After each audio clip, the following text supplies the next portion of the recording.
নমস্কার, সুপর্ণার cookery Deloitte চ্যানেলে সব ফ্রেন্ডদের স্বাগত ওয়েলকাম জানাচ্ছি।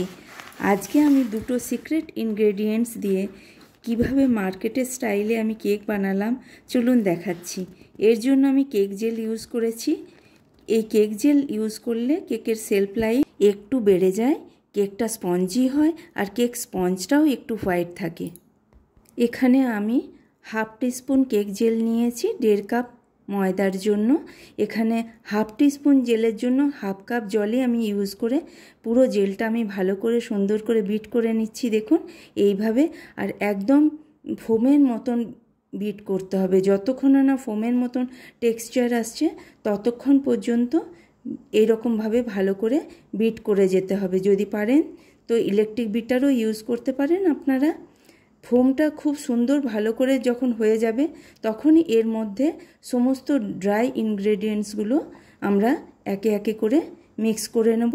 এরকমভাবে সিপ করে নিয়ে এখানে আমি 1.5 কাপ ময়দা নিয়েছি, half cup powder sugar use করেছি, 1 টিস্পুন বেকিং পাউডার আর half teaspoon baking soda use করে পুরো ড্রাই ইনগ্রেডিয়েন্টসগুলো আমি ওর মধ্যে সিপ করে নিয়েছি।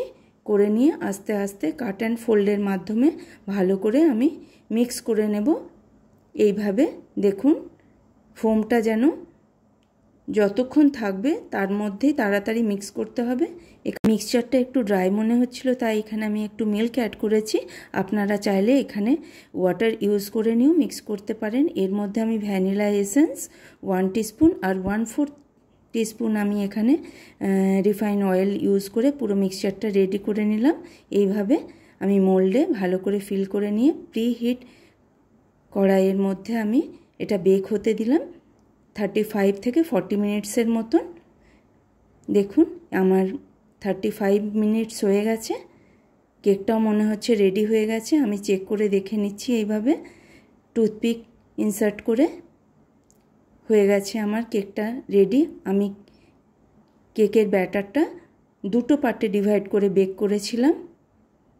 এখানে কেক জেল ইউজ করলে কেকটা একটু ভালো রাইজ করে, তাই আমি এখানে দুটো মোল্ডে কেকটা বেক করেছি। আমি কেক স্পঞ্জটা আমার একদম রেডি হয়ে গেছে। দেখুন কত সুন্দর হোয়াইট হয়েছে, একটুও ক্র্যাক আসেনি এর মধ্যে। আমি এইদিকে কেকের আমি হুইপ ক্রিমটা আমি রেডি করে নিচ্ছি। এখানে হুইপ ক্রিমটা আমি ডিপ ফ্রিজার থেকে আগেই 2 ঘন্টা আগেই আমি নর্মাল ফ্রিজে রেখে দিয়েছিলাম। এরপর আমি হুইপ ক্রিমটা ভালো করে বিট করে নেব। 1 কাপের মতন আমি এখানে ক্রিম ইউজ করে বিট করে নিচ্ছি।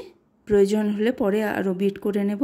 হুইপ ক্রিম বিট করার সময় সবসময় মনে রাখতে হয় ক্রিমটা যেন চিল্ড থাকে, এর মধ্যে কোনো রকম আইস পার্টিকেল যেন না থাকে। আর যেই বিটারে বিট করা হচ্ছে সেটা যেন সবসময় 300 ওয়াটসের হয়, তাহলে ক্রিমটা ভালো বিট হবে আর তাহলেই স্টিক পিক আসবে ক্রিমের মধ্যে। দেখুন আমারও চলে এসছে। এরপর আমি ভালো করে স্পঞ্জটা স্লাইস করে কেটে নিচ্ছি। এইভাবে থ্রেড দিয়ে আমি ভালো করে কেটে নেব। এরপর আমি দুটো স্লাইস করে আমি কেটে নিচ্ছি। দেখুন এইভাবে থ্রেডের মাধ্যমে এইরকমভাবে সুন্দরভাবে দেখুন কি সুন্দর আমার স্লাইসগুলো হয়েছে। এরপর আমি এর মধ্যে পাইনঅ্যাপেল ক্রাশ ইউজ করব। পাইনঅ্যাপেল ক্রাশের সঙ্গে একটু ওয়াটার মিক্স করে আমি স্পঞ্জটা সফট করে নিচ্ছি। এর মধ্যে হুইপ ক্রিমটা আমি পাইপিং ব্যাগের মধ্যে ফিল করে নিয়ে এইভাবে সার্কেল করে আমি পুরো কেকটা স্প্রেড করে নিলাম প্যালেট নাইফ দিয়ে। সেম একইভাবে উপরের স্লাইসটাও আমি প্রথমে পাইনঅ্যাপেল ক্রাশ তারপর হুইপ ক্রিম দিয়ে ভালো করে ক্রাম কোটিং করে নিচ্ছি। দেখুন এইভাবে পাইনঅ্যাপেল ক্রাশ দিয়ে করলাম, তারপর আমি হুইপ ক্রিম দিয়ে ভালো করে প্যালেট নাইফ দিয়ে স্প্রেড করে ক্রাম কোটিং করে পুরো কেকটা ক্রাম কোট করে নিলাম। দেখুন এইভাবে। এখানে আমি পাইনঅ্যাপেল ক্রাশ ইউজ করেছি, আপনারা চাইলে এখানে স্ট্রবেরি ম্যাঙ্গো ক্রাশ ইউজ করতে পারেন। এখানে আমার ক্রাম কোট করা কমপ্লিট হয়ে গেল। আমি সেট করার জন্য ফ্রিজে 15 মিনিটসের মতন সেট হতে রেখে দিলাম। আমি নিউট্রাল জেল ইউজ করছি এখানে ডেকোরেশন করার জন্য। 2 টেবিল স্পুনের মতন আমি নিউট্রাল জেল নিয়েছি। নিউট্রাল জেল খুব ঠিক হয় বলে এখানে এর সঙ্গে আমি ওয়াটার ইউজ করে পোরিং কনসিস্টেন্সির মতন করে নিলাম। এখানে আমি পুরো কেকটা ভালো করে আইসিং করে নিচ্ছি। দেখুন এভাবে স্ক্র্যাপার দিয়ে ভালো করে স্মুথ করে নিচ্ছি আইসিংটা, যাতে ভালো করে নিউট্রাল জেল আমি ইউজ করতে পারি। নিউট্রাল জেলের মধ্যে আমি পাইনঅ্যাপেল এসেন্স অ্যাড করে দিয়েছি যাতে ফ্লেভারটা ভালো করে এনহ্যান্স হয়। দেখুন এইভাবে আমি স্পুনের মাধ্যমে নিউট্রাল জেলটা দিয়ে দিচ্ছি। প্যালেট নাইফের মাধ্যমে আমি ভালো করে স্প্রেড করে নিলাম, সাইডগুলো ভালো করে স্প্রেড করে নিচ্ছি।